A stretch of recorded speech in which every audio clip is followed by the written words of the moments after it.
Hello and welcome to Fresh Face Comics, the comic book podcast where a lifelong comic book reader guides his friend through the world of comics for the first time. My name is Joey Morgan, the aforementioned lifelong reader. With me as always is Jacob Licklider, the aforementioned newbie. This episode's just gonna be soap opera bullshit for like I, an hour and a I'm. half.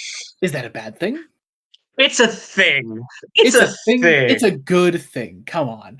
Um, I also just want to say I started saying that intro, and I think for like a split second, I almost went to like the Fresh Face one shots intro, the Fresh Face solos intro, all before I actually landed on the actual podcast intro for like a split second there. And I don't know how I did that. Anyway, welcome back to Fresh Face Comics. Today we're doing some Aquaman. Today we are finishing some Aquaman. Today we are reading the rest of New 52 Aquaman. This is Exiled and Out of Darkness. Exiled being the entire run of Cullen Bunn as the writer on Aquaman, and then Out of Darkness being the start of the Dan Abnett run on Aquaman, which then continues into Rebirth. But for the purposes of our reading, we're stopping here for now because it's the end of the New 52, or which is odd to say because it's actually not technically part of the New 52 because Exiled is for Aquaman is where they got rid of the New 52 label because it was post conversions. It's a whole thing. Anyway, I guess let's jump into our non-spoiler section as always. Yeah. Yeah. Jacob, what are Exiled and Out of Darkness about? Oh, that's tough. They're both self-contained stories. That I'm, is I'm true. gonna say that. So this episode's gonna have a weird vibe because they are self-contained stories from, let's be honest, vastly, very different creative teams. Uh, True. like Cullen Bunn is an author I've never heard of. I'm gonna be honest. I don't know That's what fair. he's That's known fair. for. He's the guy that kind of took over for Ed Brubaker on Captain America. He did a bunch of those Avengers team ups in the middle of like the mid to late Brubaker Captain America run, which I really enjoyed his stuff on. He also did some Moon Knight that I was a big fan of. He's a good writer. And he's an okay writer. He wrote Exiled, I will say, decent book. Um, and then of course Dan Abnett is an author I'm oddly more familiar with than you might think because of Doctor Who. Mhm. Because he wrote some Doctor Who audio dramas in the early 2000s. And some Um, comics. and some, I haven't read any of his I haven't read any of his comics. Keep reading Doctor Who magazine comics. I mean, I can't say you'll like particularly like his Doctor Who magazine comics because I'm not a big fan of them. But you know, to each their own. Yeah. But yeah, Exiled is it's a story that really wants to distance itself from everything that the New 52 had done up to this point, for better and for worse. Uh, Mainly, Exiled's a story where we start with a time jump. We're telling the story. The premise, I don't think it's a spoiler to say, Arthur Curry is exiled for a reason. And then somehow soap opera shenanigans just ensue, like almost immediately. Oh, Like, so immediately, and I'm in love with it. I will say I loved Exile and Reread. I thought it was so fucking good. see, Um, I thought it was decent. I thought it was solid. I think it was a very fun, pulpy time. But I can also see why this isn't as highly rated. Uh, Interesting. I think this is probably the best New 52 Aquaman outside of the early John stuff. Um, Exiled specifically, that is. I'm gonna Um, say I prefer Maelstrom. Interesting. I think I like Maelstrom a little bit less. A little, only a little. Only a little, only a little. I think I vibe with Maelstrom a bit more. Um, Interesting. and then Out of Darkness is a four-issue story to get to the end of the run. Yep, Um, pretty much. it's actually it's got some pretty fun character beats in it. It does some pretty important things for Aquaman and Mira as characters, and It, Atlantis's existence. Um, I think it kind of reestablishes a pre-New 52 character who hadn't I don't know if he'd been a thing. uh, Um, well, okay, you're talking about the character that first shows up in Exiled, right? yeah, because like Yeah. So yeah, he had not shown up in the New 52 up to that point. I was like, but that also might just be because they Dan Abnett was given four issues. It's like you're going to be on the book. We're going to Rebirth. Give us give us something solid that we can. I feel like the pitch was give us something solid that we can package and have to just end this run out. Um, Mhm. Also, and nice little connection to our last 2 episode DC block. There's some gorgeous Brett Booth art in Out of Darkness. yeah, So much so it's the cover. It looks so fucking good. Oh god, I love it. Brett Booth is just unbelievable. Um, Amazing. Uh, anyway, shall we get to some Twitter questions? Or I guess we're not really gonna call them Twitter questions anymore. yeah. Yeah, We are transitioning away from that yeah. website. So for those of you that are not already, please start hopping over to Blue Sky. Neither of us have any desire to be on Twitter anymore. Pretty much, I'm not going to be immediately, up and gone. But pretty much like by the end of the year, I'm personally going to be heading out of there. So start hopping over to Blue Sky. You can follow me on Blue Sky at jomobloodonut.bluesky.social. Blue Sky ats are a little weird. But It's yeah, because it's because you're able to have a personalized one. yeah, yeah, which But I makes do sense. think just looking up at Jomo Blood Donut or at New 5996 Yes, will you should find us immediately easily. put you. Yeah. Or if not, you could also follow our link trees, which are always in the description below, and you could go to follow us there. I think our blue skies are in both of our link trees, so you can follow us from that point. So yeah, lots of easy ways to follow us over there. It's where we're going to be hosting Q and A's. Basically, for the next couple episodes, we'll post Q and A's on both Blue Sky and Twitter. But pretty much after, I think, what is it, episode 85 that we're going up to? That'll be the last of the year, I think. They're pretty much going to be exclusively on Blue Sky from that point. So be sure to hop on over there. Yeah, all that said, let's do some questions. Starting off on Twitter, I guess itself. We have from our friend Jamie at Jamie_season7 says, how does it compare to other Dan Abnett comics you've read? Which is funny because I kind of answered that already. Yeah, I don't like his Doctor Who comics. So there's that. Remind me, he wrote early Seventh Doctor stuff, right? Yes, yeah. Okay, yeah. I'm See, not a fan. there's Except a reason I've been dragging my feet ending the Sixth Doctor DWM comics because I that's know what's coming. yeah, early Seventh Doctor DWN comics are not great. I think once you get to okay, there are like 2 good stories in like Nemesis of the Daleks in that collection, and then once you get to the It's Good it, Soldier, it's consistently really good. it's once you Um, I hate to say it, it's once you get to the cancellation of the show and like exactly, it's the why the rise new of the adventures are so good. novels. Exactly. But Nemesis is also the story with Absalom Dax, so there's that greatness in there. And the Good Soldier is where Andrew Cartmel starts writing the comics, and that's just so fucking good. Anyway, but yeah, I'm not a fan of his comics. I do like some of his other stuff. I like his Big Finish work. So there's that. But I think my brother has experienced some of his Warhammer work, and I oh, think cool. he enjoys it. Uh, Huh. Okay. yeah, Yeah. Also transitioning us from Twitter over to Blue Sky because Kian submitted on both forums. So Kian at Kian the Quark submitted on Twitter. Mira question mark with a picture of the Flood from a woman as the Flood in Doctor Who's The Waters of Mars. He posted the same thing over on Blue Sky. You can follow Kian at Kian the Quark.bluesky.social. Kian also posts Exile question mark with the Doctor Who Big Finish audio drama Exile by Nicholas Briggs. It's can this stop? Can this ever end? it's not gonna end, Joey. It's not gonna end. It's not gonna end, and I just have to be okay with that.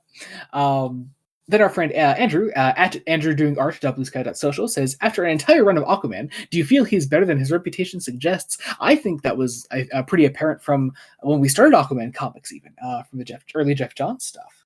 Yeah, I Um, mean, it probably helps that I didn't have the whole Aquaman is just goofy mindset going in. Yeah. Well, Um, it's so funny because a lot of people don't think of him that way since the Jeff Johns run, and also especially since the whole Jason Momoa era of Aquaman. So a which lot of is people, especially interesting because let's be honest, Jason Momoa is actually really good at doing goofy. Like, he's so good. He's so good, and he is goofy as Aquaman a lot of times. Just it's just the right amount. I don't know. I really like Momoa as Aquaman. I understand he's not a great adaptation of the character. He's mostly a solid adaptation of the character. But I don't know. I like him as the character. And obviously that worked on a lot of other people. So thankfully that reputation is mostly gone. But also there's a reason that like the early Jeff Johns stuff literally opens on one of the earliest scenes is people making fun of Aquaman for eating at a seafood restaurant. It's people don't the commentary in that comic is that people don't take the character seriously, and people in the world didn't take Arthur seriously. But I'm so glad that that's mostly gone these days. I think that's just it's so great to be living in this time for Aquaman. it's also just happy that Aquaman's getting a book again. Like, Yes, thank you, Jeremy Adams. Oh god. Next from Sean Franco at seanfranco.bluesky.social says, I just went back to listen to the Court of Owls and Death of the Family episodes this week, now that I've read those books. Haven't read this one, though, or any Aquaman, actually. First off, thank you, Sean, for checking out Yeah. those old episodes again. I know Court of Owls was one of our early ones where we were struggling with some audio issues, but it means a lot all the same. But seriously, yeah, check out some Aquaman. Start from the Jeff Johns stuff, I think. Dude's Run of Follow through Atlantis, there. I obviously. know people also say the Peter David run is supposed to be good. I've never checked it out, actually. Yeah, I've heard good things, but I've also heard that people, especially people in our circle, like Peter David's writing. Um, Mm. I know the Enterprise system loves Peter David's Hulk run, I think. Okay. Yeah. Cool. Yeah. Next, we have questions from over here on Discord from our friend Mason, friend of the podcast. Says, one, can you beatbox underwater? I want to know if Aquaman can lay down some sick aquatic beats. Well, I imagine Aquaman could, but I don't think the average person could beatbox underwater, personally. I mean, I also don't know if I could. don't know if Aquaman could, though he's very white. That's true. That's true. I mean, I could do a good fake beatbox, so maybe Aquaman could. I don't know. His second question is a waterbed a waterbed because it's filled with water, or can it just be any old water covered bed? Basically, I'm asking if Aquaman sleeps in a waterbed. Well, I guess he sleeps in a bed of water, although not all the time, I suppose. Mason, why do you do this to us? Because he's Mason. Mason.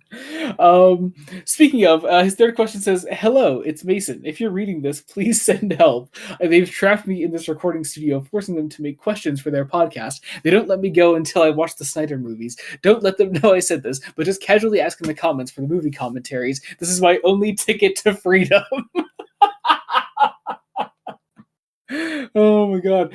Mason, no, you're not getting out anytime soon. And second, we should totally record those commentaries sometime soon. I just know you're really busy, Mason. We should start recording them because we're not going to be able to triple barrel them or quadruple barrel them Yeah, because we're doing 4. But Mason, And I know you're a busy guy, so let me know whenever you're free to do them, Mason.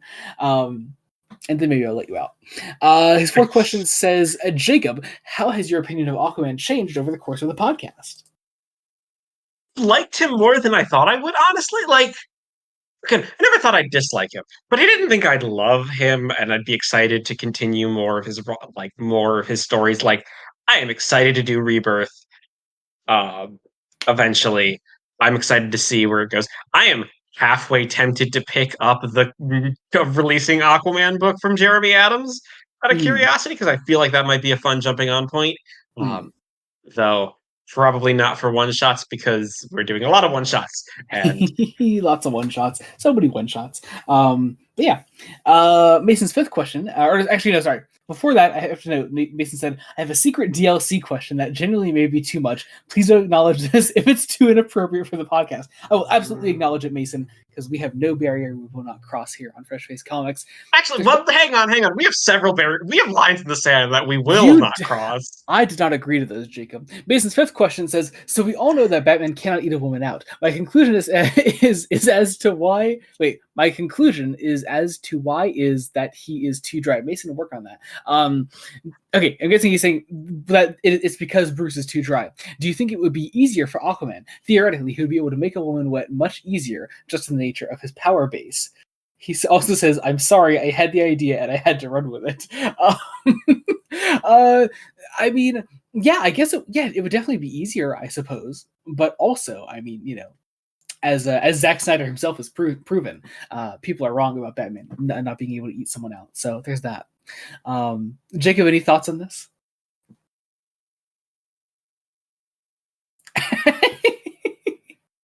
Mason.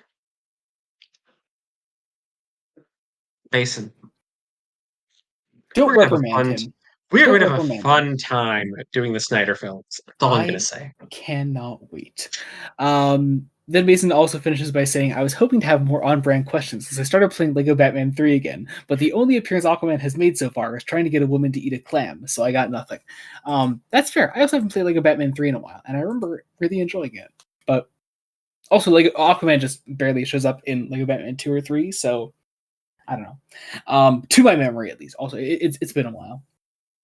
Anyway, but I think that does it for questions. So there's all that. Thanks for all the questions. Over on Twitter, Blue Sky, Discord, wherever you want to submit things. Mostly try to stick to Blue Sky in the future, but wherever you want to submit, you can. All that said, I guess we're about to jump into spoiler stuff. So if you are not aware, actually no, I think this is the first time we're saying this. I don't know why I would say if you're not aware. First time we're saying this. At the end of this episode, we're actually going to be revealing the next 2 blocks of episodes because the holidays are coming up, and scheduling recordings around that time is a little more difficult. So, for the sake of me and Jacob catching up, getting ahead of recordings slightly, we're going to reveal the next 2 blocks of episodes. So, this is episode 81. We're revealing 82, 83, 84, and 85 all in one all in one go at the end of this episode. So, if you want to find out our next 4 episodes of Fresh Face Comics, you can skip to the end of the episode right now. If not, be sure to stick around with us and find out in real time with Jacob Licklider.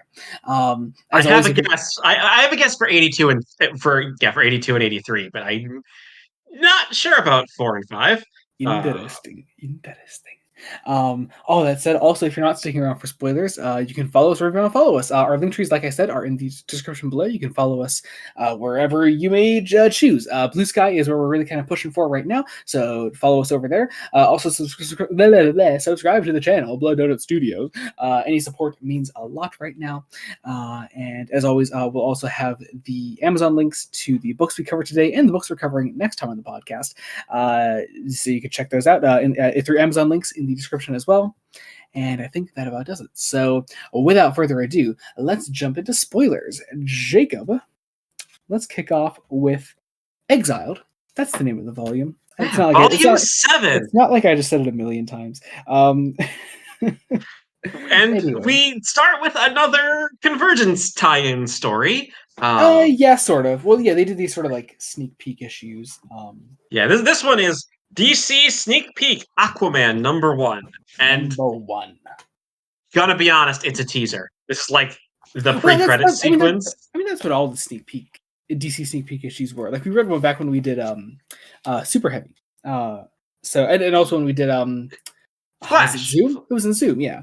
It was in Zoom. The one in Zoom, I think, felt a little more integrated in the story, slightly better. Yeah, but Batman and Aquaman, definitely were more separated, I would say. But yeah, I'm trying to reach for a pen right now. There we go. It's actually interesting because this is my first taste of Travis McCarthy art. Trevor McCarthy art. My God, my brain may have Critical Role on the brain right now a little bit. Not like there's anything big happening in Critical Role right now. No, nothing's happening. Nothing of note. But yeah, I guess jumping in here. Yeah, you're right. Trevor McCarthy. What did you make of his art? It is different. I'm a fan. I think it took me a little bit to warm up to it, honestly. But I like how different it looks. Like, I'm not entirely sure if it's always inked quite well. And I'm not sure if Guy Major, who just does the colors of the entire book, always gels as nicely as he could with this art. That's interesting. I think it makes the run, because this run, we call it a run. It's really just a single story arc. It just makes it very distinctive, and especially for like the kind of story it's trying to tell here. Like we're trying to set up like an Aquaman that is very much like out of Atlantis, trying to survive like on his own. Quite literally exiled. Yeah, and so I know. I think this sort of like rougher, like heavily inked art style is something that like really works for this particular story. I'm a fan. I don't know. I like it a lot. But yeah, what we learned from this sneak peek is exactly what we just said. Aquaman is currently exiled from Atlantis for some reason that we're not going to learn about. But he's fighting Atlantean soldiers, and we also get a little tease at the end of the issue that Mera is trying to hunt him down, and that Aquaman will die. And also Garth is there, so that's nice. Yeah, I was like, wait, that can't be Garth? Garth hasn't That is, shown up at all in this. yeah. Well, here he In is this, now. This is Garth's New 52 debut is here. Um, right in the, like a year before the New 52 is gonna end.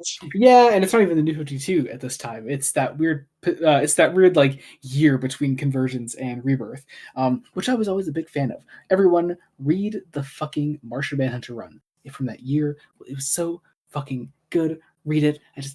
God, I don't know. Also, Arthur has a new costume for He this does. I like this story. costume a lot, actually. I I feel like it partially inspired the 2018 Momoa costume in a lot of ways. Oh, that's interesting. I think oh, you probably don't know it. If you get a chance, look up the Injustice 2 Aquaman costume. It's basically this, but he's shirtless. And I think it looks a lot like that. I don't know. Anyway, but yeah, Yeah. after our little sort of teaser issue, or half an issue, really, we get it properly into the volume with Aquaman number 41. So, Yes. Aquaman 41. And what a lot of this I think what Bunn does is interesting for the first few issues is doing a lot of flashbacks uh, mhm. until until we get caught up for a couple of issues. I think that both helps and hurts the story a little bit. Uh, I like the structure, mm, especially because Bun is trying to like draw out the what happened to Aquaman, that he got kicked out of Atlantis and that Mira's hunting him down. I think the structure of like continually going back and forth between before the exile and after the exile, I think it actually works for the purposes of these first couple issues. I think it struggles a little bit to explain the situation because we open in St. Louis, Missouri, where Temple and some just black goop rises underneath the gateway arch, Mhm. and it's certainly weird. And it starts eating people. This this black goop that has tentacles. I made a Lovecraft joke at the top of the last episode, but And here we are again.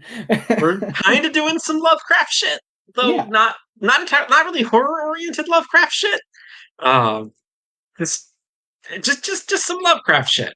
Um, I do like that Arthur, despite everything, is trying to save people, like Mhm. fighting with a sword and his new armor, and that's our new status quo before we actually can flash back uh, to the nebulous Did then. I forget? Did we comment on the whole big post convergence? Like every big DC hero has a drastically different outfit thing.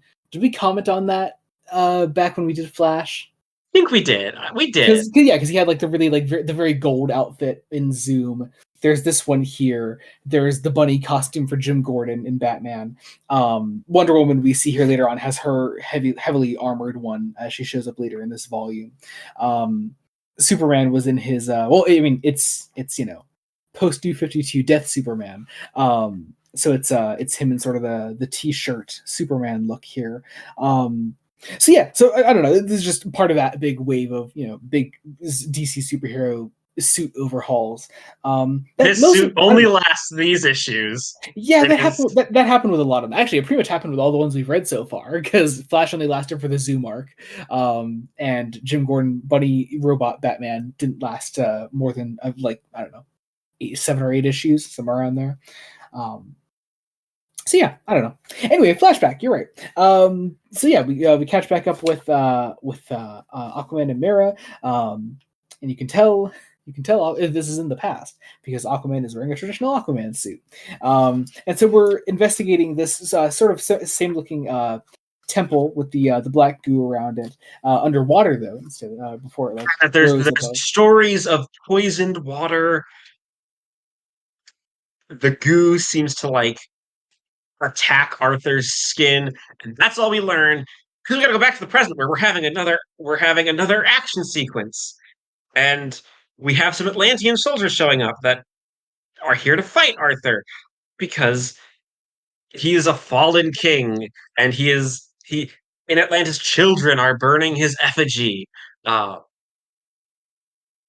and it's it's the result of a propaganda campaign that we don't really get to see very well. Like Mm. I think I think we need to see a little more of Atlantis itself. I Like mean, I mean, right now we're simply just building up the idea of this mystery as to what happened to Arthur and how he's trying to solve it. So we can certainly like forgive any sort of uh, vagueness of this first issue, definitely.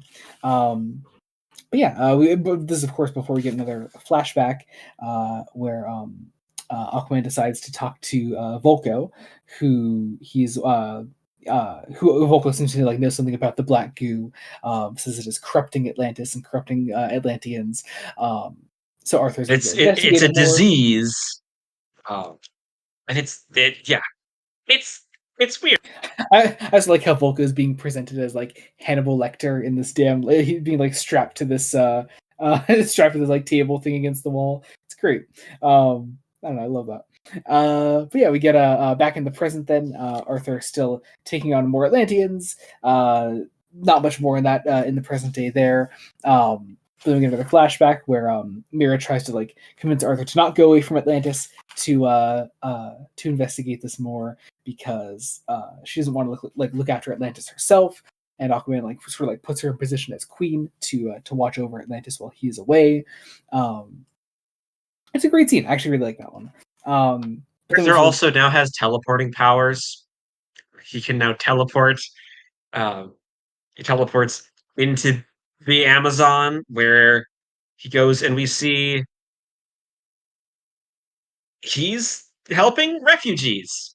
yes, and that is where the issue ends, taking us into Aquaman number 42, where we pick up with present day Aquaman. Actually, should we kind of do this the same way we did the that one arc in Flash, where we sort of like covered all of the present day stuff in one half of the issue and Yeah, that the might be flashback best stuff? because the Yeah, going back and forth, the pacing of the flashbacks isn't always the best. Like it doesn't always. because a lot of times like it's like 2 or 3 pages and it's like okay cool there's not much to talk about there and we're sort of just like constantly flipping in our conversation. So let's do that. Let's do the present day stuff first for Aquaman 42. Essentially we have more Aquaman fighting off Atlanteans, more these like There's this idea of that there were nerds at Arthur's high school that tried to get him to play Magic the Gathering, which okay, I don't know why, but hearing like I this reference threw me for a loop, and I'm like, this feels weird, like a weird reference that I wouldn't expect in a DC comic for some reason. really Yeah, I don't know. It's okay. it's That's it odd. threw me. I don't know why. Um, Okay then. but yeah, in the um present, we find out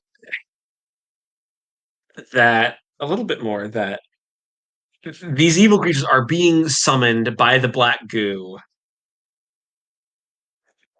by magic. Like magic, we are dealing with magic as a thing, like as an actual thing, and that we find out that Arthur is trying to save all of these people because Arthur's motivation here is that these people are from. I don't think it's revealed. Yeah, they don't no, really say it. no, This they call place it Thule. called What there's is it this called? place called Thule, which is like a twin city for Atlantis, possibly quite literally in a parallel universe that has bled over. Because we're going to go for some. Oddly enough, Cullen Bunn makes a lot of like pulp references. Mm, Like you get your classic parallel universe. We got some Lovecraft stuff. There is an entire issue that is aping John Carter of Mars. Like later on in mm. um like this is pure pulp and over the top storytelling. There's So also Seaweed Gandalf. yes, see, are we sure that it just isn't an earlier form of Radagast the Brown? Um, Very possibly. And now I want to imagine him with Sylvester McCoy's voice. So thank you for that. you're very welcome. Um, but um, what's driving Arthur is this whole idea that to stop the monsters, he would have to destroy Thule and kill everybody within it. And it's a great moral question. Uh, it also begs the question: why is Mira totally okay with that? Because it feels out of character, and we'll eventually learn, rightfully so. I was I was kind of glad when the twist hit because I mean, yeah, there's no way that it's actually Mira, doing that. But yeah, also in the present, we see as Aquaman is trying to stop more of the black goo and these like structures rising up on the surface. He is eventually caught by a sort of task force put together by Mira and Atlantis to sort of stop him, led by Garth. No, and also King Shark is part of this group, which I kind of love. But yeah, Garth here is trying to stop Aquaman and trying to bring him back to Mira. We get a great fight scene between Aquaman and this sort of like Atlantean task force. Not, of course, before the issue ends with another sort of Lovecraftian monstrosity rising from beneath the surface.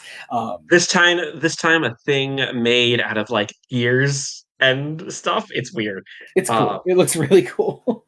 But talking about, I guess, sort of the flashback stuff then throughout this, we see a lot of Aquaman preparing to sort of leave Atlantis and saying farewell to Mira. He goes out to find another one of these like underwater temples. He goes out, he also has like Atlantean guards like with him as he goes to look into this. This is also where past Aquaman first meets Seaweed Gandalf. who is And called Extriax. yeah, but he's Seaweed Gandalf. He also calls himself a warlock. So I'm like, I am now thinking like, could we do a great old one patron D&D Yes, character? yes, with Seaweed Gandalf. Yes.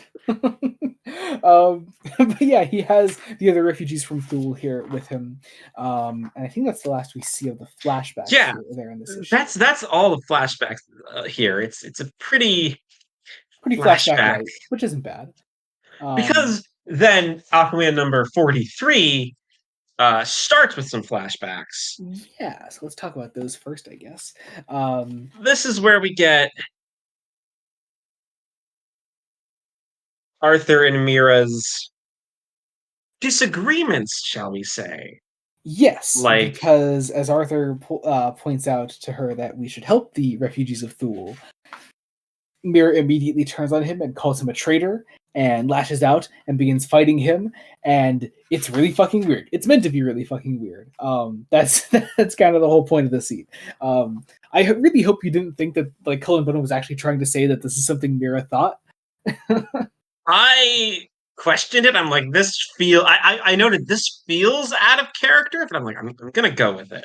Uh, gonna go with it. Um, I was able to roll Um, with some of the punches. Also in the flashbacks, we have Arthur kind of beginning his exile and realizing, mhm, I'm not the only king of the seas. yeah, So because he he goes fully to visit escaped the Greek Atlantis. god Poseidon, Hmm. who is a giant fish man. Looks cool as I hell. I love him. I am so curious to see how like the New 52 Wonder Woman run portrays the gods. Because a Wonder Uh, Woman run. not as fun as this. Still I interesting, imagine but not as fun as this. This is so much fun. Like, come on, how could you not love this?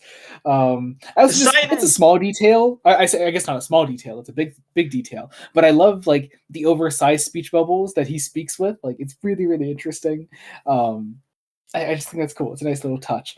Same thing even for like his narration as he gives this whole like backstory on Thule and its connection to Atlantis, and the fact that it literally was Atlantis, or sort of like a parallel version of Atlantis. Um, Very cool stuff. Oh my god, it's really interesting. Um, but Poseidon this is how Arthur basically got the new armor, the new weapons, and the teleporting powers. This is our power up of Arthur. yes, Um, as Poseidon says, he will give him the weapons and powers of a god. Great. It's so dramatic. I love it, and it comes from a talking fish. How can you not love it? But meanwhile, in the present the of this present issue, story has Arthur and the task force that was sent to hunt him down teaming up because giant steampunk Lovecraft monsters attacking. They cool as have to hell. fight Cool as together. hell. It Yeah. is Uh, very, very fun to see. Uh, it's this very idea of like, and there's very much that sort of almost cheesy. Don't don't think this means we're friends type dialogue of like we're still gonna try to kill you. it's Uh, so good. Yeah. Yeah. So they work. They fight it off together. Aquaman uses his sort of Poseidon god powers to help defeat it. This is not, of course, before a giant. Or actually, no. Aquaman summons. Yeah, he summons a giant kraken monster thing. Um, do we have a name for this one? I don't think they give a name for this one. no, I it's love it just a though. thing. This is just a thing. This is kind of just this entire arc is just kind of the soap opera ridiculousness of here's a twist. Arthur can now summon a giant thing. And we end the issue I with guess one can say there's always a bigger fish. motherfucker. Okay. Come on, easy. That was so easy. Yeah. But yeah, the issue ends on an even more dramatic note as we find out that the Mera that attacked Arthur is not in fact Mera and is in fact her sister. um, yeah, that is the end of the issue. She has Mira captured. She has been impersonating Mira, and that is where the issue ends, bringing us into Aquaman number This was where my note 44. was. Oh, this makes more sense. But Indeed, it does. I am in the middle of a ridiculous soap opera, so let's put on some soap opera music cues while I read. Did you Because really? yeah, I went to the Yes, 1960s Dark Shadow soundtrack, which has a lot I of really fun love it. theremin. I I've love also it. been on a bit of a Dark Shadows kick recently. Nice. I Thanks. also just But, can I just say how but much I adore the Aquaman 44 cover? Oh my god, I am in love with this. yeah, The Arthur and this is Mira where it kissing with the happens. daggers to each other's backs, like it's so good. Yeah. So is this the issue where like where the one plot point happens that I don't? Yes, this is the Yeah, one where I yeah, am. okay, yeah. We gotta talk about this. We got to talk about this. We're gonna Because have to talk about some here's the thing. content warnings because Yeah, okay. Content warning. Just sexual assault. Uh, yeah, yep. and Okay, so it's it's soap opera drama goodness technically, but also there's a weird implication here. Um, it's more than a weird implication. So at this point, the flashbacks are pretty done. yeah, I don't We've think there had are our any more, are twist. there? Yeah. I don't think there may be one or two tiny ones, but like uh, not much. Mm. And most of this issue is reflective. It's Yeah. Arthur trying to come in and do one last stand. Arthur trying to come in. Maturity, Joseph. Maturity. I can't. There's literally a sex scene about to happen, Jacob. And we are interplaying the history of Thule a little bit with Arthur coming to who he thinks is Mira and trying to get her on his side. And there is a over the top soap opera argument it about how leads to it leads to Arthur like telling Mira about Thule and like why they should help it and help its people. And yeah, the argument eventually leads to this sort of emotional explosion between Arthur and Mira, where they fall into each other's arms. There's this. It actually is a really beautiful, well drawn sex scene. For like what is essentially a PG-13 comic. It's really nice. I really love the way it's drawn. But there is that thing, and that is that this isn't Mira, and this isn't Mira. So Arthur has been tricked into having sex with this woman that he doesn't actually know, and under false pretenses. And yeah, like she also just drops the facade. Like, let's be honest, for no reason. Like yeah, but that's the funny like soap opera part of this this is funny issue. soap opera. This is our femme fatale with the crazy wide eyes coming in Exactly. and saying, "If I can't have you, no one can." Yeah. Um, So, but yeah, but again, also like, I don't hate it as a plot point, but also it is just straight up sexually assaulting Aquaman as a character. Like, what? yeah, no, and it's so I don't want to downplay the history of female characters being sexually assaulted and sexually violated. There is also a history of male characters being sexually assaulted, and for similar reasons, it not being taken seriously or with any gravity for a lot of the same patriarchal reasons. Mhm. It's Now happening this is here. taken. Now this is taken seriously, though, at least like, but it isn't like touched on more than like pretty much like this single issue.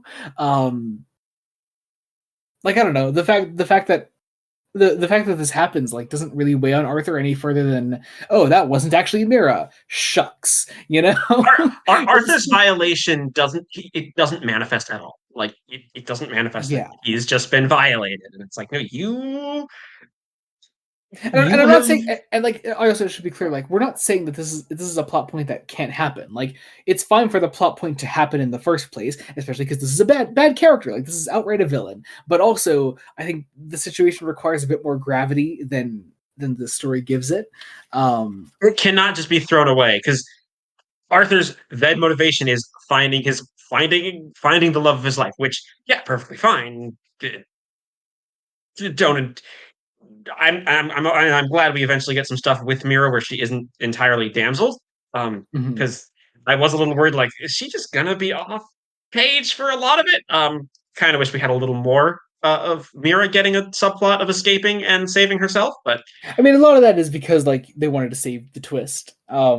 So it's like, there's not much room to have her in this whole like first half of the book that we've covered. I Um, was hoping for a little more of her in the back half of the book from where we're going, because there's not quite as much as I would have liked. yeah. Uh, But also, importantly, we learned this is a character named Siren. We had not learned that before.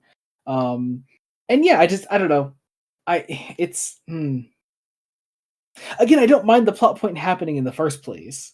It just, yeah, it just deserved a little more gravity. And Honestly, this is what brings a lot of the book down for me. Like, it's yeah. not enough to make me dislike it or anything. Well, it holds it back from being better than like just kind of the okay story. Like I'm like, you really needed to do something a little more here, uh, and especially because we then end the issue after this fight, obviously, with Arthur teleporting away to a completely different planet. Like wild soap opera twist swings here Oh of yeah, we're yeah, going to a different planet and we're gonna do a tribute to John Carter of Mars for an issue. yeah, Uh, but again, not a place where we get, reflection or um, anything to dwell on that plot point that we just happened yeah, yeah. to do. Uh, it's Anyway, yeah, let's talk about Aquaman number 45. Another cover that I absolutely adore. Just that it might be my isolated favorite Arthur. cover of the volume, honestly. Like I think I remember the last cover more, but this is like right there. Yeah, I love this. It's just this isolated Arthur on top of this weird aquatic alien beast. Um, I don't know. I really love that. Um, it's also it's also bearded Aquaman for some reason. He doesn't get a beard at all in this, does he? no, It's weird. Um, anyway, so Alien Planet. It's basically Arthur encountering various alien life forms here, fighting them off. He no longer has his trident, obviously, so he is fighting them with his sort of like short sword thing. Um, It's actually, you know what? Looking through it once again, yeah, it's pretty much just him encountering a bunch of aliens until about like right towards the end of the issue, when he meets like the actual like civilized people of this world, um, and they begin to communicate with him. Um, And again, this is drawing on Edgar Rice Burroughs' John Carter books in a lot of ways. Like that's you. It's kind of what we're doing. We're kind of doing a human transported to another planet, um, and essentially being known on this planet for being uh, essentially becoming royalty. And it's very interesting. It turns out that like these are this is technically Thule. Like that's a lot of the ideas is that Thule is this planet, and it's again, it's never quite explicit that it's a parallel universe, but it's basically a parallel universe. mhm. Uh, that Bun is Bun is trying to do an alien race that obviously wouldn't know English, and it works. But I I actually think he could have cut back on some of Arthur's dialogue in the back half just a little bit, like and let the visual nature of the book tell the story. Uh, I suppose. I mean, I don't mind it. I think there's like enough dialogue to get us by in this. Um, I don't know. I think it works because yeah, it is Arthur trying to like, communicate with these people that do have an alien language, but it is obviously not one that he understands. Um, and so it is him like establishing himself like as king of Atlantis, um, them sort of accepting him, um, showing him that they literally worship him like the issue ends and then like showing him like this statue of the people of Thule like holding up the world and Arthur atop it with his trident. It's a really cool image. And that is they sort of how never the quite issue. explain. It's never going to just explain exactly like how they would know him. I think it's Like well. I think it's because of the parallel world thing. Like I think we're talking about like a parallel Earth. Arthur, Arthur, yeah, a parallel evil conqueror Arthur. yeah. It's cool. I like it. But yeah, that takes us into Aquaman number 46, another Wonder Woman crossover. How about that? Yeah, I wasn't expecting this. Yeah, yeah. First off, Wonder Woman costume. Thoughts? I don't hate it. Yeah, it's not bad. I don't Like hate it. it's different. It's not my favorite thing in the world, but it's all right. I I'd be curious to see what other how other artists interpret it, and I might like it even more if I saw some other artists interpreting it. Well, there's some really great Um, stuff from the late New 52 Wonder Woman stuff. Yeah, it's a cool design. It works especially in certain art styles. But yeah, we open the issue with Aquaman once again meeting up. First off, going back to Earth with his Poseidon teleportation powers, presumably. Going back to the Amazon and talking to Seaweed Gandalf and the people of Thule. Um, Aquaman attacks Seaweed Gandalf because presumably he knew about the people of Thule and this alien planet, uh, and so he like confronts him about that. Um, Turns out Thule has like people they call shifters who I'm just going to read this dialogue outright. There are many mage tainted creatures in the shifters were a cult of shape shifting spies, masters of deception and delusion. Um, so yeah, we just have shapeshifters.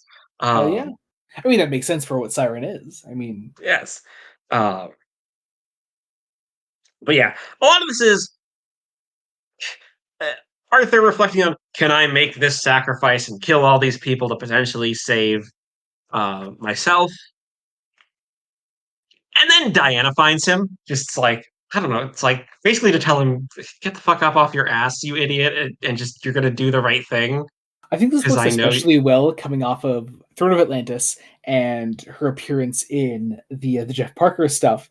And like I think the New 52 has done a really great job of building up the camaraderie between Arthur and Diana, and this scene especially here feels really fucking earned, despite the fact that it is in like a self-contained arc. Especially if you read all of the New 52 Aquaman stuff leading up to this, this really fucking works. And I think, I don't even know if that's intentional to make it work like that. Like, because I yeah, no, don't, but because like it very for the likely isn't. story, for the story, Bunn isn't building on any of the John. Really, he's not building on the John stuff. He's not building on the Parker stuff. He's just doing his own thing, Yeah, which which makes it's this. not a bad thing. It just makes this volume feel very much like the odd one out.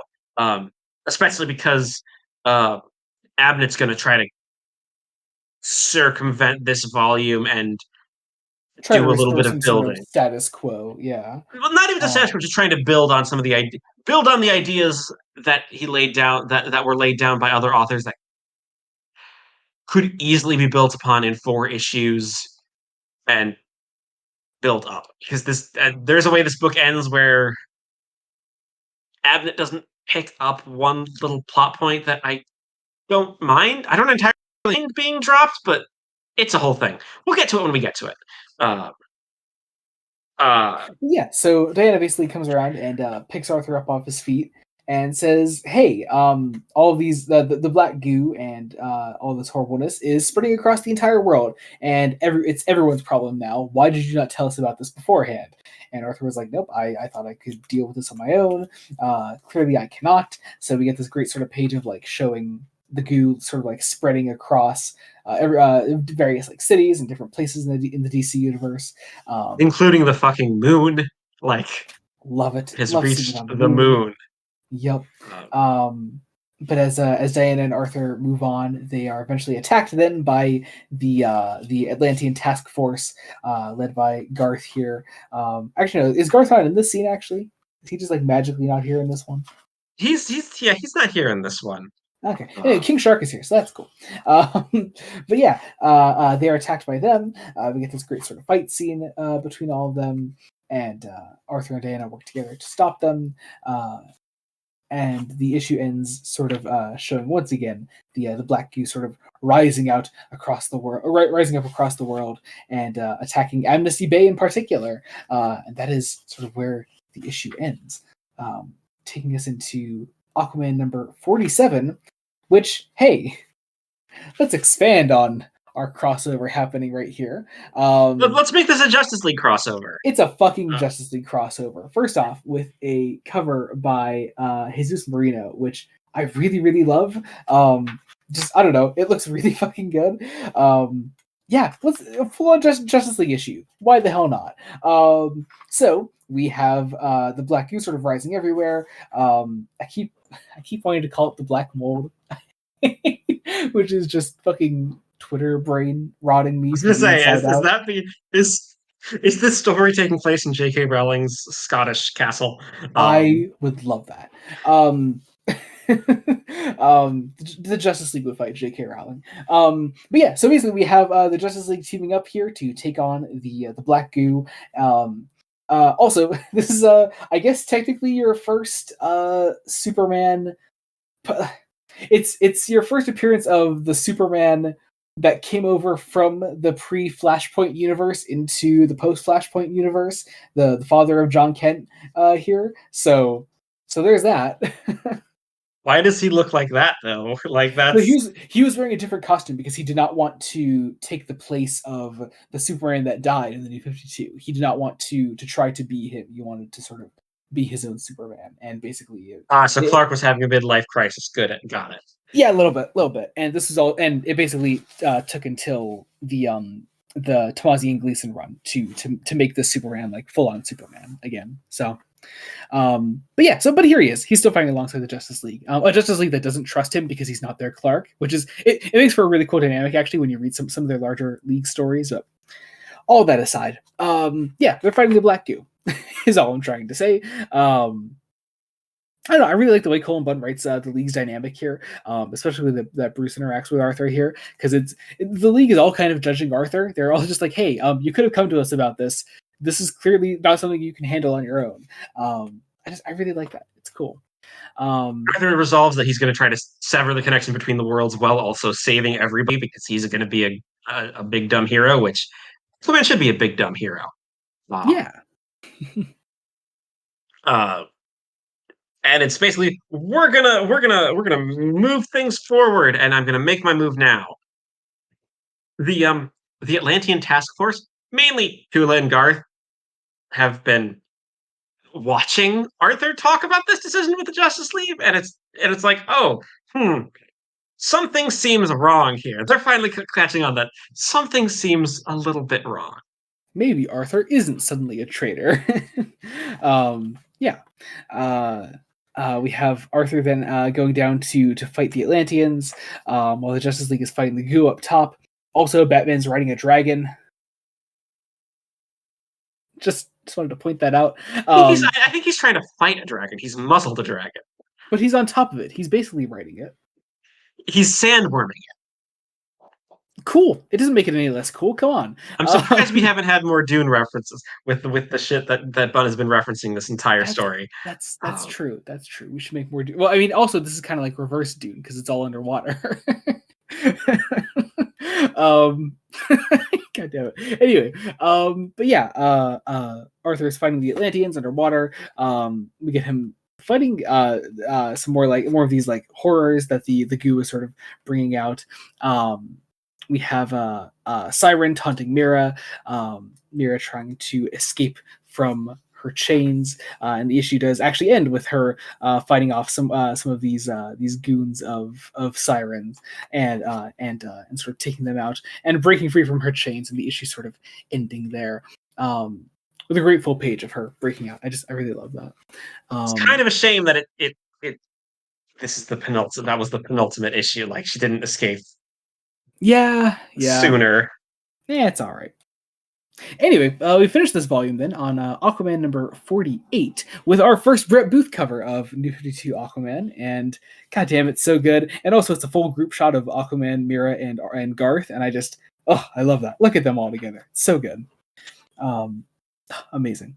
But yeah, we open the issue, seeing the sort of devastation that the Black Goo has brought upon the world. We get a scene of Arthur saving some Atlanteans, and sort of like trying to prove himself to Atlantis that he is not the traitor they thought he was. And of course, the task force All finally right says realizing Mira's this. been replaced by a shapeshifter, which they're like, that's we're like one of them is that's ridiculous.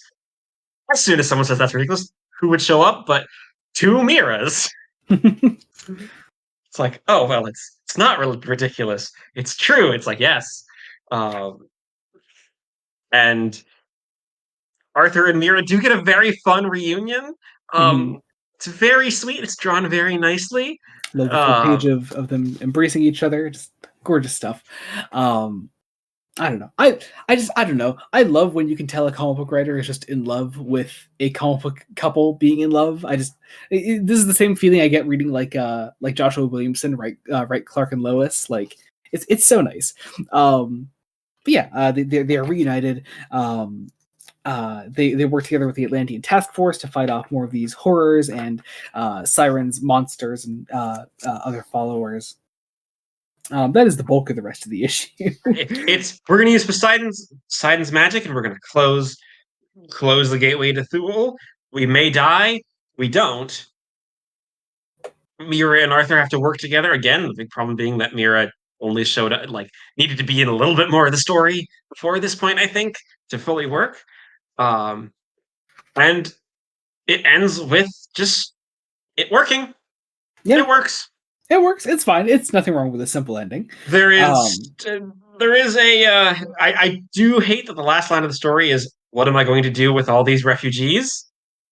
oh dear. Because Yeah. You almost wish that Cullen Bunn would have just stuck on for the last couple issues just to like at least wrap up the refugee thing, because well, we're about to talk about Out of Darkness, and that doesn't happen. that does not happen, and it gets a passing mention. It Abnett does. doesn't It does. fully forget about it, and But like he's clearly not interested in it. So he's what I think happened again. What I think happened is Abnett was just handed the Bunn left the book. Abnett was just handed. It's like, look, we need 4 issues. Do something simple, and then you can have and you'll stay on the book when we relaunch a new number one yeah. because the Out of Darkness obviously includes Aquaman Rebirth #1, um, and that is so clearly a prologue to what's like Abnett's going to want to do with his actual run. Um, Mhm. a run that I want to say he stayed on for a while. Like, Yeah, he was kind of the bulk of the Rebirth Aquaman run, if I remember correctly. Yeah, I don't know. I remember he had a fairly long run on it, which I mean, hey, good for him. And I've read a fair bit of that run. I haven't read the whole thing, but no, it's he clearly has a knack for the character, as evidenced as we go into Out of Darkness with Aquaman #49. First off, Brett Booth does all of the covers for the last couple issues here, or I think he does all of them, right? I'm not misremembering I, anything, am I? no, I Oh, believe you're oh right. yeah, he does all of them. Yep. Uh, and then it's once again Vicente Cifuentes doing the interiors. He had done the last Mhm. couple of issues of Exiled, and they're great. Um, this story is this story's kind of weird. Like it's so weird because it's just here is four very very solid issues. Like trying to let's set up the idea of Atlantis and the surface world working together again post Maelstrom Yeah, yeah. specifically. hmm Kind of Um, ignores Exiled. Um, yeah, I haven't say it ignores it. It's just it is.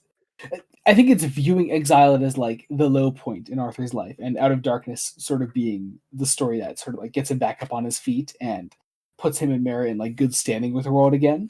Um, so I don't mind it as like as a follow up to Exiled. I just do wish it did something more with the Thule refugees that he doesn't really Abnett doesn't really talk about much.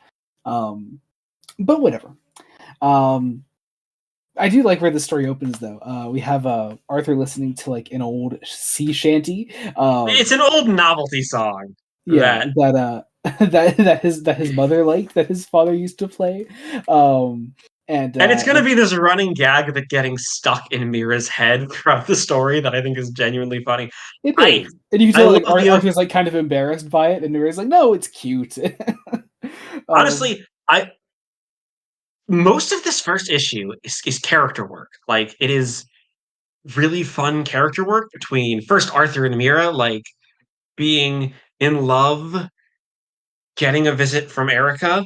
mhm. Yeah, because we're bringing back characters from the Johnson Parker run and Yeah, yeah. integrating them back in very nicely. Uh, She invites them to a thing called the Sea Festival in Amnesty Bay, which Arthur is reluctant to go to at first, but Mary's like, "No, we should go."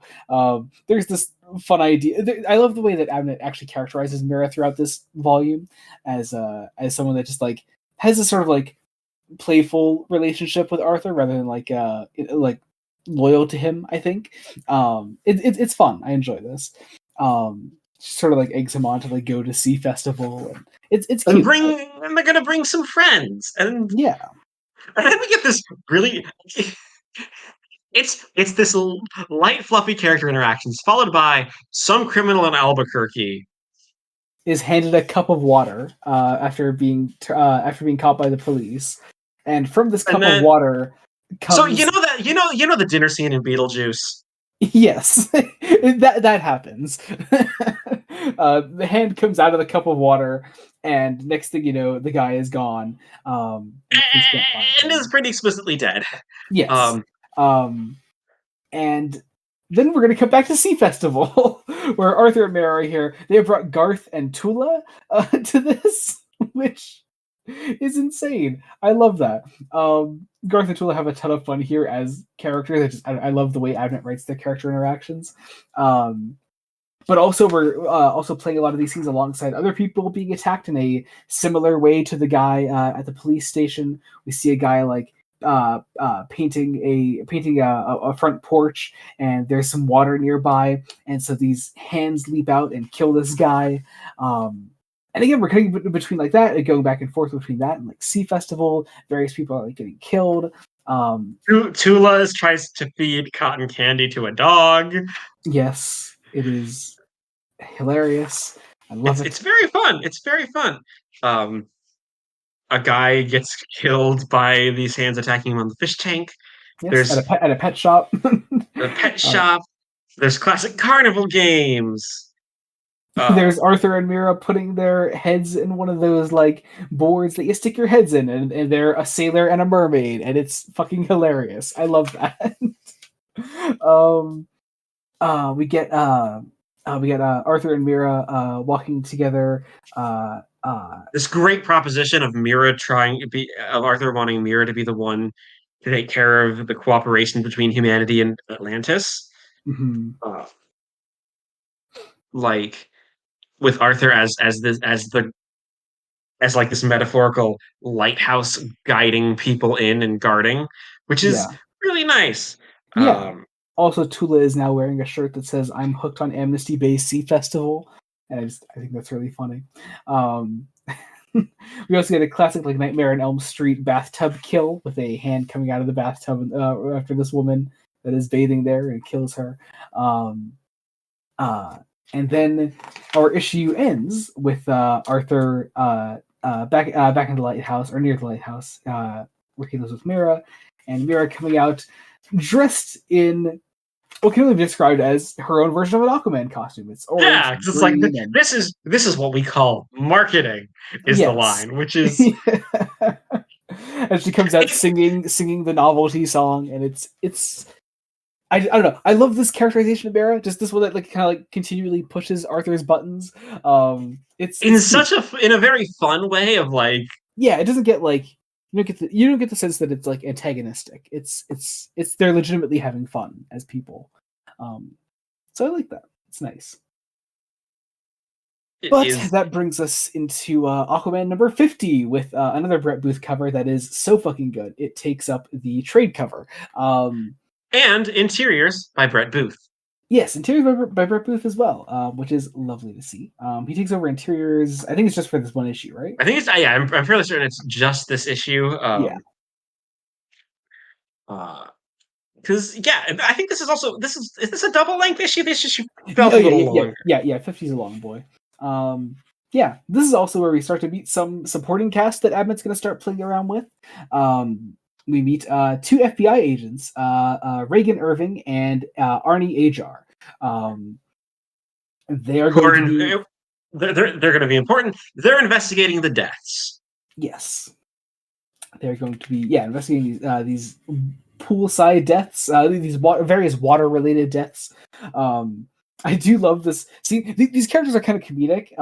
In that there's this police officer that's with them in this scene where they're investigating this one death that happened at a pool, and he's like, "Oh, it can happen. What if it was a shark attack?" And and they're like, "How the fuck could it be a shark attack?" And there's this great like wide shot panel of them on like this extremely high building, like top of a roof with a pool on top of it. How the fuck could it be a shark attack? It's just really funny. I don't know. There's a and it has a great sense of comedic timing. I think in this issue that really lands. Um, yeah, we follow Aquaman and Mira then as they begin plans for beginning to sort of make contact with and begin negotiating with the surface more. Quite literally opening up an embassy in Atlantis for the surface world, which is very nice idea. Yeah, Um, Mira sort of beginning to act as this sort of diplomat between the surface and Atlantis. I do I like love this moment where Arthur is informed of the killings. It's like, Mira, we may have to postpone the conference. And Mira's like, funny, I'm kind of fucking with you, Arthur. Facade breaks. I got myself gussied up in this ridiculous garments for nothing. it's Um, so funny. Oh my god, I love it. Ah, just such great character interactions. Yeah, really lovely stuff. and we bring in our FBI agents to to discuss this. Uh, hmm Arnie is a big fan of Arthur and Mira, specifically Mira, who she calls Aquawoman.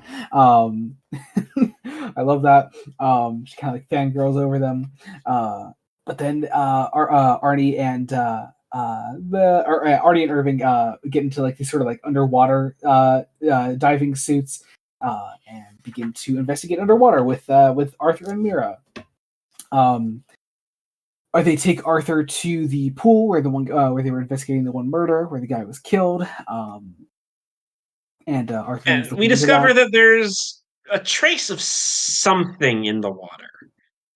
Uh, that is that that shouldn't be there.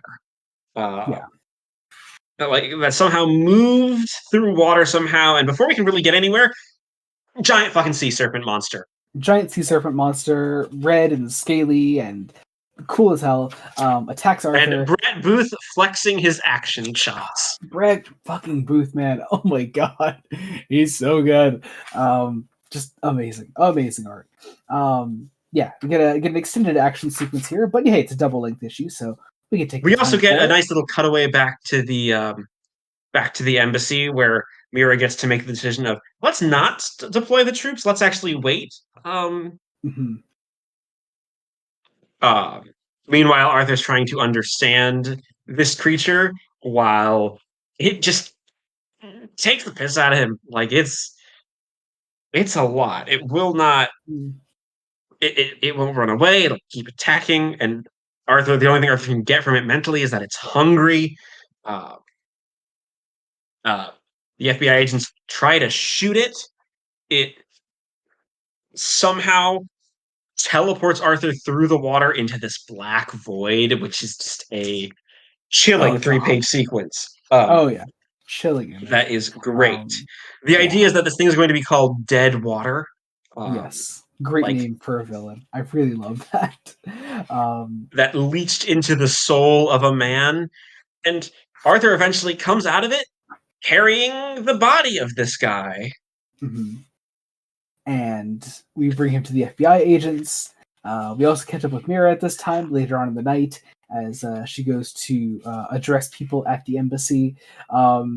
I really love this scene as well. I love the way Abnett characterizes Mira, where Mira the diplomat is so different than what you'd expect, but yeah, well, it because she almost kind of turns into a presidential candidate where she like she'll like say like something very serious, but then like immediately goes to like break any sort of tension by making fish puns.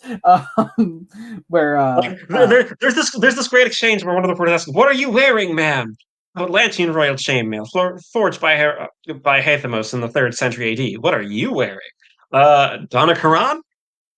Like, just great it's little so funny. Oh beats. yeah, yeah.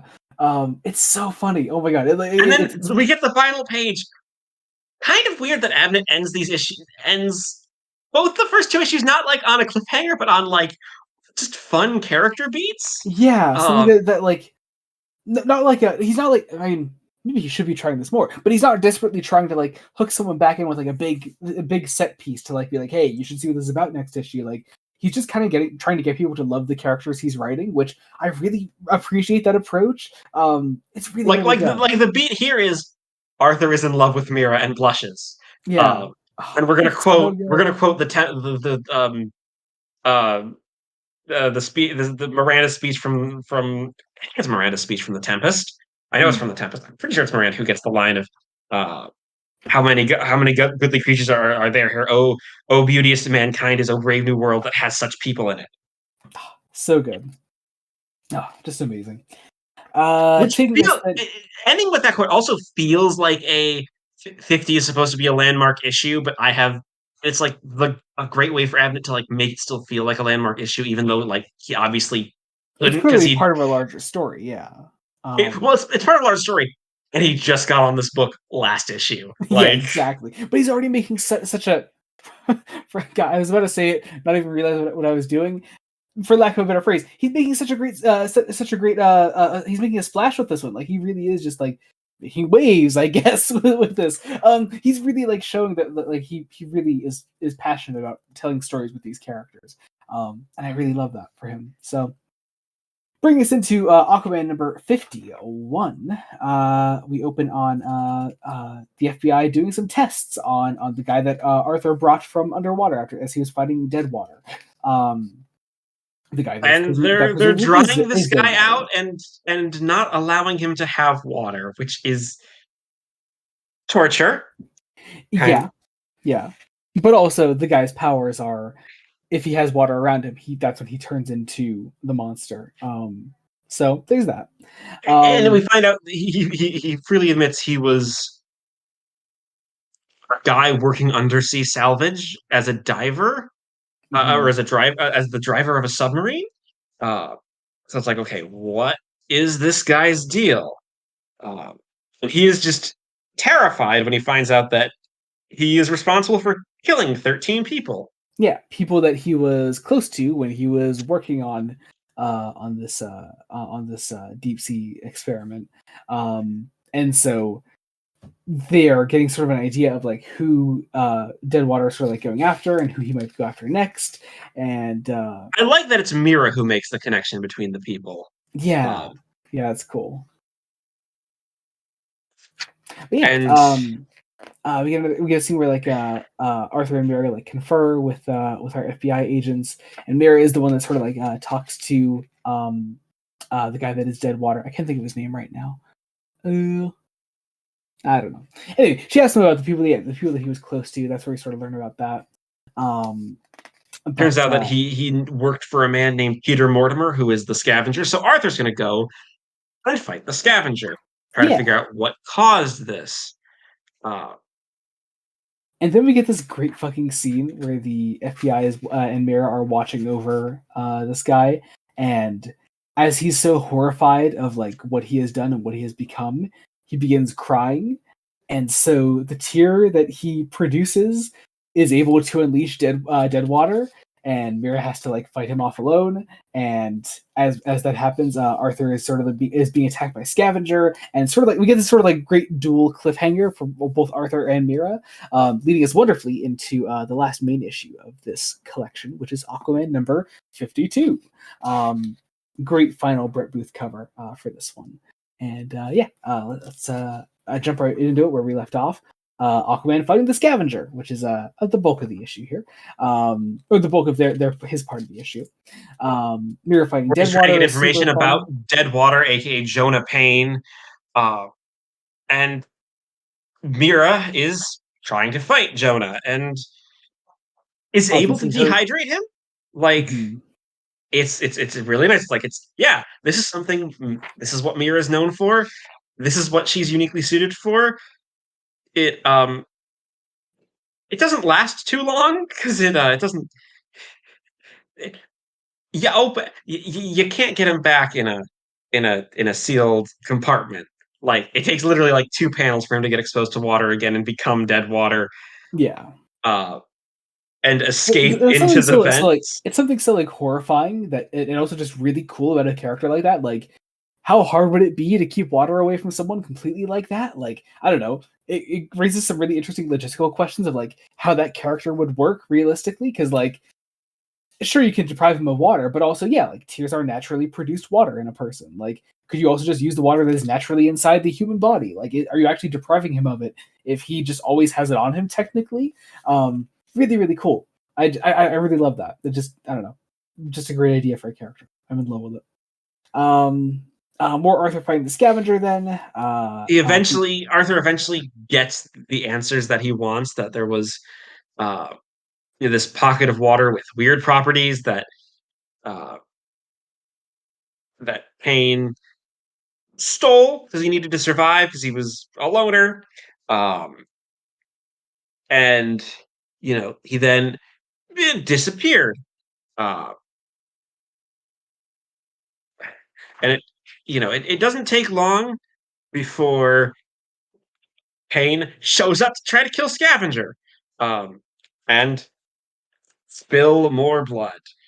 Um, and Arthur, being Arthur, tries to be like, "Hey, you killed all these people, and you let people die, and that's enough to get through to this guy briefly."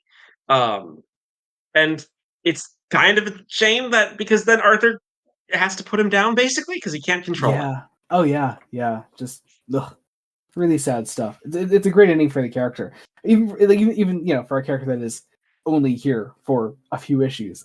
Great idea for a villain and a great and genuinely like a just a really sad ending for him as a villain. I love that. Um, We check it out. Mortimer, Peter Mortimer is going to survive. He is stable enough. And we sort of end our collection with just this really lovely scene between Arthur and Mira on the beach together, which we can assume is also kind of connected to the scene we read in DC Universe Rebirth #1, where Arthur and Mira actually, where Arthur actually proposes to Mira, which is nice. That's sort of like the natural next step for this relationship, even though it doesn't happen in this particular story. It's nice. It's really, really nice. But yeah, I think that does it for that. There's also Aquaman Rebirth #1, which, as with collections where we've covered Rebirth issues before on the podcast, or things that include Rebirth #1 at the end, not as part of the main story, we can kind of gloss over it. As you mentioned before, it's mostly like, Abnett It is setting a up it is things. a it is a prologue to the first arc of the Rebirth thing. Yeah, which is all to really say Abnett's going to bring back Black Manta, and it's going to be really cool. And is going to be continuing some of the groundwork he laid here in some fun ways, which is Yeah. really fun. Really fun.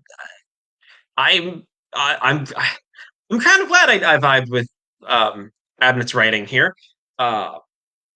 Yeah, it's really good. I really love this volume. And yeah, I think definitely when we get back to like more Aquaman stuff at some point in the future, I think Abnett's definitely where we're gonna pick up. Because he clearly has a knack for the character. He loves writing the character, and from what I read, I haven't read all of it. We'll cover Rebirth #1 in depth when we get there, because that's the actual story that it's a prologue to. Yeah, it'll be more relevant to that. So, yeah. All that Yeah. said, that about does it. Overall thoughts on Exiled and Out of Darkness? I guess comparing them more than anything.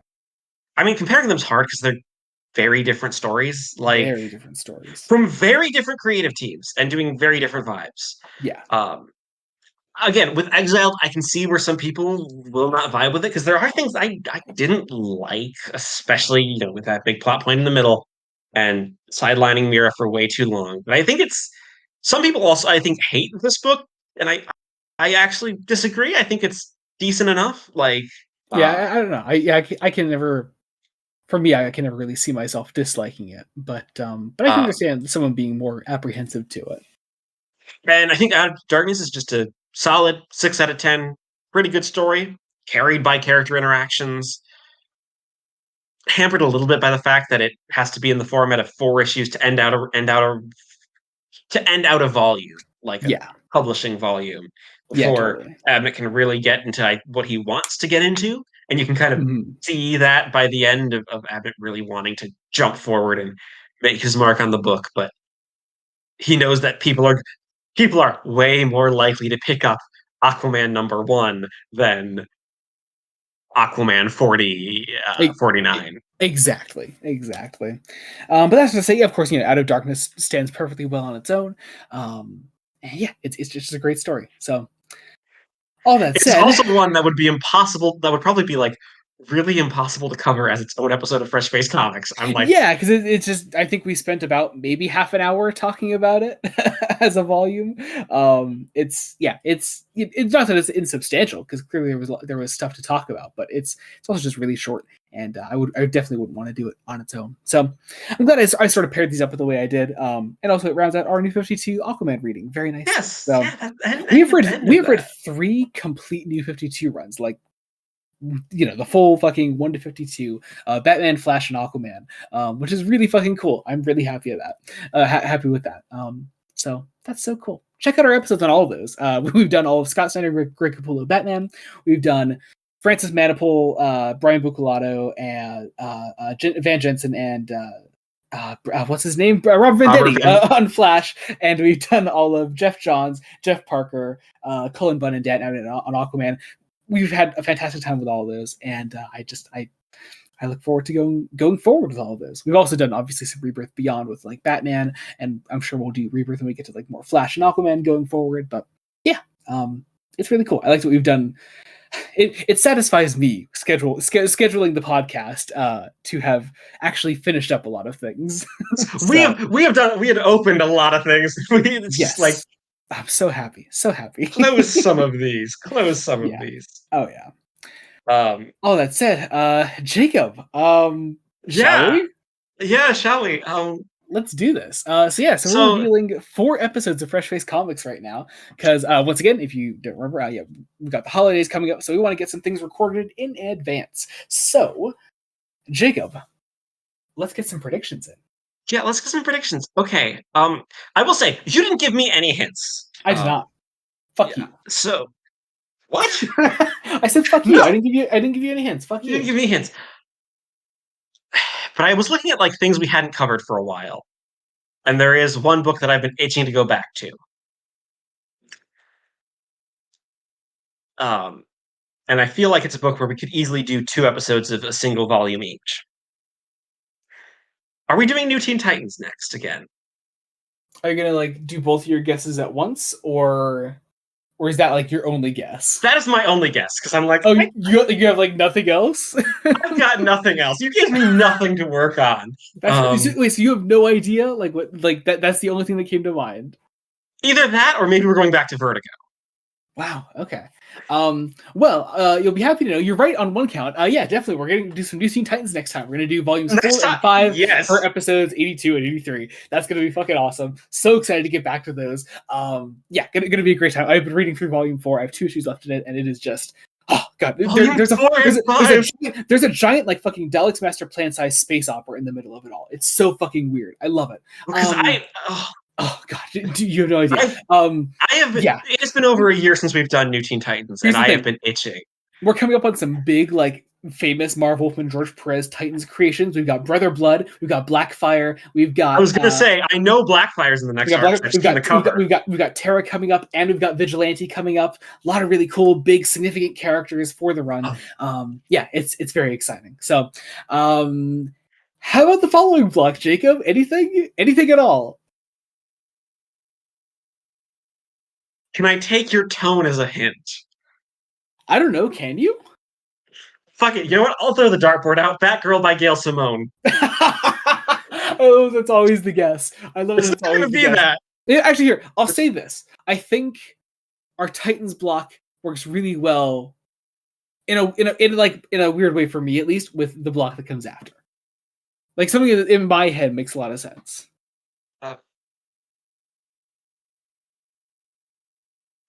Ostrander Suicide Squad, maybe? Hey, there you go. Good job. Yeah. Oh, yes, cool. I was gonna say the post, like the two bit. I mean, Yeah, well, Titans is still pre-crisis. I sort of structured a lot of our DC readings after, like, we have the 6 main Justice Leaguers, and then we have sort of like 3 like super teams. We have the Justice League, the Teen Titans, and the Suicide Squad. Those are sort of like my big 3 DC teams, personally. So episodes 84 and 85 are going to be the volumes 3 and 4 of Suicide Squad by John Ostrander. We're going to do Rogues and the Janus Directive. The Janus Directive is going to be fucking insane because it's a giant crossover event with a bunch of books we have not read. So that's going to be so much fun. I'm really excited to end the year. We're gonna end the year and start the year with Suicide Squad. So that's going to be fun. Yeah. All that said, I'm excited. I cannot wait. But let's do some promotions. Jacob, what do you have going on right now? My blog. I'm reviewing stuff, mainly Star Trek. I should have my promotions ready, shouldn't I have? Jacob, you promote exactly like 2 things at the end of every episode. Yeah, my blog. Also, my letterboxd. I've been reviewing some fun movies. My blog. I've been reviewing Star Trek, and once this is out, I will have just finished the TOS movies. I got there in the end.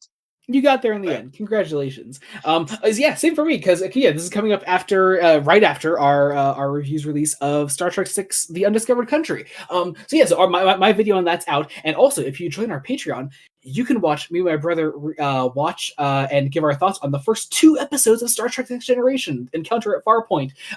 We did it all in one video because Paramount Plus refuses to show those episodes as they should be, as a part 1 and part 2.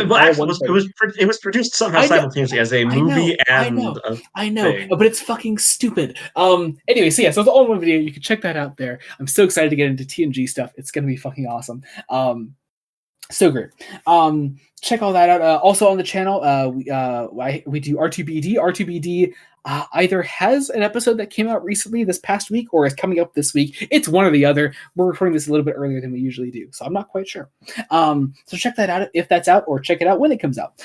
There's also, in regards to Fresh Face Comics, we do other Fresh Face things. We do Fresh Face one-shots where we cover current comics that are coming out. We cover Superman by Joshua Williamson, Wonder Woman by Tom King, Batman the Brave and the Bold by Various, which is ending soon. We have like 2 issues left of that. Absolutely insane. Batman the Long Halloween, the Last Halloween, the end of the Long Halloween saga.